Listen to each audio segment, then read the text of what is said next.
Welcome to the Salmon Runs YouTube. Enjoy the video. In this video, I will show you how to make a delightful chocolate hamper at home. First, select a sturdy basket or container that will hold all your treats. Next, choose a wonderful assortment of chocolates, thinking about different flavors and textures to please any recipient. Don't forget to gather your decorative supplies, such as colorful ribbons, clear cellophane, and some crinkled paper shred. These items will help create a truly professional and inviting presentation for your special gift. Now, let's arrange your chocolates beautifully.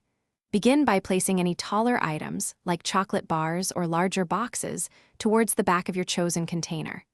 This creates a nice visual balance and height.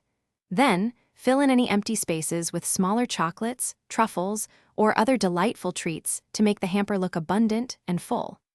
Remember to turn all the chocolate labels forward so they are easily visible and appealing to the eye. Adding decorative touches truly elevates your chocolate hamper. Start by placing a generous amount of crinkled paper shred or tissue paper at the bottom of your basket. This acts as a soft bed for your chocolates.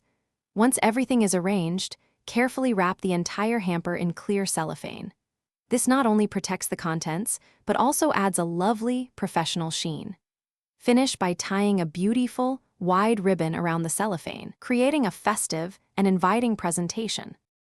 To make your chocolate hamper extra special, add a personal touch.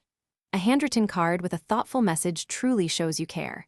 You might also consider including a small, non-chocolate item, like a scented candle or a small mug, to add a bit of variety to the gift. Finally, present your beautifully crafted, homemade chocolate hamper with pride and joy. It's a wonderful way to show appreciation and bring a smile to someone's face. Thanks for watching. Consider subscribing if we helped you.